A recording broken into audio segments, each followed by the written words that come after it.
Hello friends, welcome to Winner Commerce. आज मैं आपके लिए लेके आई हूँ नॉन प्रॉफिट ऑर्गेनाइजेशन टॉपिक, जो कि हमारे टर्म 2 में आना है 10 मार्क्स का क्वेश्चन। 10 मार्क का आना है। It will B divided into मतलब 5 मार्क का, 3 मार्क का और 2 मार्क का क्वेश्चन इसमें से आएगा।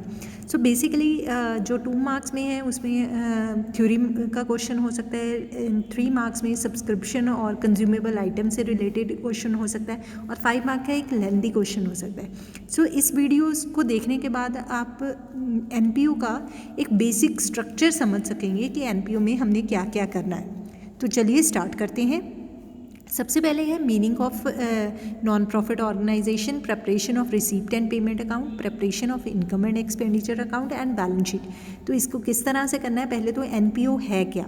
The organisation which are not form to earn profit but to render services to its member और to the society, these are called non profit organisation. जैसे कि schools, hospitals, libraries, these are not formed for earning profit, these are for rendering services to the society, so these are called non-profit organization। तो ये basically क्या बनाती हैं जैसे normally हम क्या बनाते हैं, कैश बुक, कोई भी बिजनेस ऑर्गेनाइजेशन, बट यहाँ पर क्या बनेगी, रिसीप्ट एंड पेमेंट अकाउंट। और receipt and payment account it is just like a cash book, जिसमें कि हमने +1 में समझा था कि इस साइड पर, डेबिट साइड पर हमने सारी रिसीप्ट्स डालनी है और क्रेडिट साइड पर सारी पेमेंट्स डाली है। सो this is the format of receipt and payment account. और बेसिकली आना क्या क्या है रिसीप्ट एंड पेमेंट अकाउंट में, ये कैश बेसिस पर बनता है। इसमें cash inflow and cash outflow आपने रिकॉर्ड करना है, and all the items which are related to capital और रेवेन्यू विल बी रिकॉर्डेड है। चाहे वो रेवेन्यू रिसीप्ट्स, कैपिटल रिसीप्ट हों, वो रिकॉर्ड होंगी। अगर एक्सपेंडिचर हैं तो revenue as well as capital expenditure both will be recorded. So here you will write in this receipt and payment account, you will write the opening balance of cash as well as bank balance, and at the end you have to find out the closing balance of cash। ये अगर तो आपका bank cash का balance तो negative नहीं आएगा, अगर आपका बैंक का बैलेंस नेगेटिव आता है in that case it will be treated as bank overdraft. वो क्या होगा, बैंक ओवरड्राफ्ट। सो इसीलिए इसको कहते हैं, it is just like a cash book but it is not a cash book. ये हम receipt and payment account for the year ended बना देंगे, जिसमें कि होगा opening balance of cash, cash inflows, चाहे वो रेवेन्यू नेचर के हों चाहे वो कैपिटल नेचर के हों। देन अगर आपका बैलेंस बैंक ओवरड्राफ्ट का है then it will be shown this side, credit side. Then cash outflow, चाहे वो रेवेन्यू नेचर का हो चाहे capital nature. So this is the basic structure of receipt and payment. After that cash inflow क्या क्या है, रेवेन्यू रिसीप्ट्स क्या है, कैपिटल रिसीप्ट्स क्या है। रेवेन्यू रिसीप्ट्स आप सिंपली कह सकते हैं कि छोटे मोटे खर्चे of any enterprise, of any organisation. Capital mean छोटे मोटे receipts, sorry. So capital it is non recurring nature, जो बड़े बड़े आपकी रिसीप्ट्स हैं, बड़ी अमाउंट्स हैं। So small amount it will be treated as revenue and big amount will be treated as capital. किस तरह से small amount, subscription, donation, entrance fee. और कैपिटल किस तरह से, lifetime membership fee, endowment fund, legacy, all these are capital receipts. So उसके बाद है कैश आउटफ्लो। कैश आउटफ्लो किस तरह से, रेवेन्यू एक्सपेंडिचर और कैपिटल एक्सपेंडिचर। सेम वे से revenue expenditure it is recurring nature, it is non recurring nature, it is of small amount, it is of big amount. जैसे salary, printing, stationery, electricity, honorarium, ये सारे cash revenue expenditure हैं। Building, investment, books, ये सब क्या हैं, capital expenditure. तो जो बड़ी बड़ी खर्चे हैं वो किस में आएंगे, कैपिटल एक्सपेंडिचर में। जो छोटी अमाउंट्स के हैं that will cover under revenue expenditure. After that the topic comes income and expenditure account. Income and expenditure account हम बोल जिस तरह से रहे हैं वैसे लिखना नहीं। कैसे, income will be in the credit side and expenditure will be in the debit side. It is same just like profit and loss of any business organisation, but in non profit organisation हम क्या बनाते हैं, income and expenditure account. जिस तरह से आपने P&L बनाना सीखा वैसे ही यहाँ पर क्या बनाओगे आप, income and expenditure account. Income आएगी क्रेडिट साइड पे, एक्सपेंडिचर्स आएंगे डेबिट साइड पे।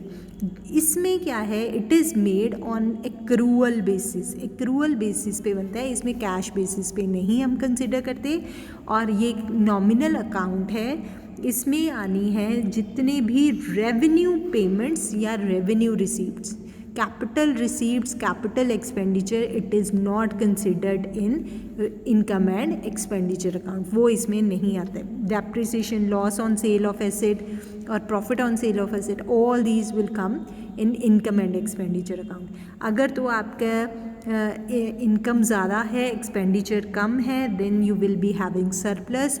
अगर आपके एक्सपेंडिचर ज़्यादा हैं, इनकम कम है, then you will be having deficit.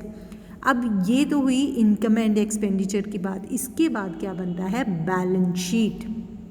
Balance sheet में जो आपने सरप्लस निकाला दैट विल बी एडेड, अगर आपका डेफिसिट आया है that will be deducted. Bank overdraft, cash and bank, capital receipts होंगी that you have to show here. So these are the basic formats जो आपने करने हैं। इसके अलावा कई बार सम्स में होता है हमारे पास ओपनिंग बैलेंस शीट ही नहीं दी होती जब हमने सम स्टार्ट करना है, तो it is just same as the previous balance sheet, जिस तरह से थी वैसे ही है। बेसिकली हमने इस केस में निकालना क्या है, कैपिटल फंड की अमाउंट हमारे पास कई बार नहीं दी होती। In that case you have to prepare opening balance sheet. Opening balance sheet बनाओगे तब आप इजीली अपना कैपिटल फंड निकाल सकते हो। सो उसके बाद आपने क्या करना है, इम्पॉर्टेंट टर्म्स एक बार समझ लो क्या क्या हैं एनपीओ की। First one is subscription. Subscription क्या होता है, it is a membership fee which is paid by the members of NPO year after year. आप सब्सक्रिप्शन है कि आपने उस ऑर्गेनाइजेशन के साथ जुड़े रहना है, तो आप हर साल के साल आप सब्सक्रिप्शन पे कर रहे हो, that is subscription fee. It is one of the important source of income of NPO. Obviously हर साल पे कर रहे हो, so it is a revenue received. और रेवेन्यू रिसीप्ट्स कहाँ आती हैं, एक तो रिसीप्ट एंड पेमेंट अकाउंट में जाएगी डेबिट साइड पे, क्योंकि रिसीप्ट वाली साइड पे गई। एक इनकम एंड एक्सपेंडिचर में इनकम वाली side that is credit side, वहाँ पर शो करनी है। So from this video you will be easily able to get the points कि क्या क्या हमने उसमें मेंशन करना है। नेक्स्ट है सब्सक्रिप्शन की रिगार्डिंग ही आउटस्टैंडिंग और accrued subscription. It means the NPO has earn the subscription but the amount has not been received yet. So ये आउटस्टैंडिंग सब्सक्रिप्शन कहाँ जाती है, एसेट साइड पे। और अगर आपने एडवांस सब्सक्रिप्शन है आपके पास, it means the NPO has received the subscription but the amount has not been yet earned, अभी तक अर्न नहीं करी, आपके पास एडवांस में है कि, then it will be considered in liability side, it is earn subscription. तो ये पॉइंट भी आपने ध्यान में रखने हैं। उसके अलावा नेक्स्ट इंपॉर्टेंट टर्म है that is life membership fee. Life membership fee जो कि पर्सन क्या मेंबर क्या कर रहा है, एक बार पे कर रहा है, लमसम। सो ऑब्वियसली लमसम क्या है, बड़ी अमाउंट है। सो किस तरह का रिसीप्ट हुई है, कैपिटल नेचर की। कैपिटल रिसीप्ट कहाँ आती है, रिसीप्ट एंड पेमेंट में डेबिट साइड तो आ गई, बट ये इनकम एंड एक्सपेंडिचर में नहीं जाएगी, बिकॉज इनकम एंड एक्सपेंडिचर में सिर्फ और सिर्फ रेवेन्यू रिसीप्ट्स या रेवेन्यू पेमेंट्स जाएंगी। सो ये कहाँ जाएगी, लाइबिलिटी साइड पे बैलेंस शीट में। After that endowment fund. Endowment fund किसको कहते हैं, it is the fund which arises from gift the income of which is used for specific purpose, कि हम किसी पर्टिकुलर पर्पस के लिए ही यूज़ कर रहे हैं इस फंड को। सो ये भी क्या है, हमें एक बार मिलेगा। So it is a capital receipt. और कहाँ शो करनी है, रिसीप्ट एंड पेमेंट में डेबिट साइड, और income and expenditure being a capital receipt it will not be shown in income and expenditure account, you will show it in the balance sheet. After that the next important term is entrance fee. Entrance fee क्या है? जब हम किसी organisation को join करते हैं उस time पे कर रहे हैं, और ये हर मेंबर पे कर रहा है, so it is a revenue receipt, बार बार हमें रिसीप्ट हो रही है।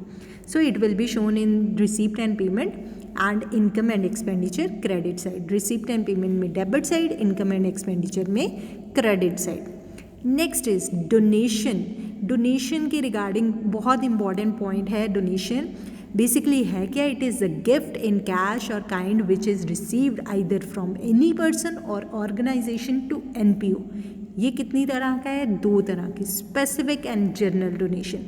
अगर तो स्पेसिफिक डोनेशन होगी, it will not come in income and expenditure, it will go to balance sheet liability side because it is a capital receipt। और कहाँ आएगी? इसके साथ साथ receipt and payment में डेबिट साइड।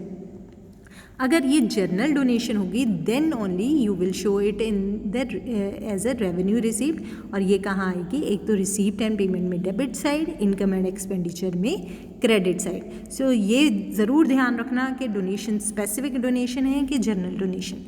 आफ्टर दैट एक important term है that is legacy. Legacy क्या है? It is the money which is received by the NPO as per the will of the deceased person. कोई person की death हो गई, सो उसने अपना पैसा आपकी ऑर्गेनाइजेशन में दे दिया। सो it is also a capital receipt, क्योंकि हर बार थोड़ी ना उसने पैसा देना है, वो तो एक बार उसकी डेथ हुई, उसने उसके बाद पैसा दे दिया। सो जो कैपिटल रिसीप्ट है इनकम एंड एक्सपेंडिचर में शो नहीं करना। एक तो कहाँ शो होगी? रिसीप्ट एंड पेमेंट में डेबिट साइड, क्योंकि रिसीप्ट है, और बैलेंस शीट में कहाँ शो होगी? Liability side. After that next is sale of old asset. अगर तो it is a money which is received by NPO from the sale of old asset. Sale of old asset capital receipt. अगर तो capital receipt है then it will be shown as a receipt and payment debit side, income and expenditure. In case of loss, अगर तो आपको loss हुआ है, किसी आपने एसेट को बेचा तो आपको लॉस हुआ, then you will show it in the income and expenditure side में, आप डेबिट साइड पे शो करोगे। देन अगर सेल ऑफ एसेट है, कैपिटल रिसीप्ट ही है, ये sale of old asset debit side में शो कर दिया। बट इन केस प्रॉफिट हुआ है then it will be shown in the income and expenditure account credit side. अब ये यहाँ पर क्यों आए? आप बेसिकली क्या शो कर रहे हो? उनकी प्रॉफिट और लॉस को शो कर रही हो। So profit and loss it is just one time. आपने उस सामान को बेचा तो आपको प्रॉफिट हुआ या लॉस हुआ। So that's why it is क्योंकि आप इसको एक बार ही बेच रहे हो और उससे प्रॉफिट या लॉस हो रहा है, उस चीज़ को आपने कंसीडर करना है। That's why you are adding it in the income and expenditure account. Okay, next one is sale of old newspaper. Sale of old asset, यहाँ पर न्यूज़पेपर आना है तो वो भी क्या है? Revenue receipt. Revenue receipt receipt and payment में आ गया debit side, income and expenditure में आ गया credit side. Next is payment of honorarium. It is the money which is paid by NPO to any person giving him a honour. Honour के लिए उसको payment दी है, so it is a revenue receipt. Revenue receipt कहाँ show होती है? Credit side पे, income and expenditure में डेबिट साइड पे। Next is government grant. Government से ग्रांट मिली है तो वो भी क्या है? आपकी रेवेन्यू रिसीप्ट है, और रिसीप्ट एंड पेमेंट में debit side, income and expenditure में क्रेडिट साइड। एक और चीज़ इसमें नोट कर लीजिए, this one is a revenue receipt. जो आपने यहाँ पर it is a revenue receipt, ये रेवेन्यू रिसीप्ट है। Okay, this one is a revenue receipt जो आपको मिल रही है। So all these are the points which will help you out in NPO topic, जो आपकी हेल्प करेंगे। I hope the video you will find the video useful. Please like, share and subscribe my channel. Thank you, thanks a lot.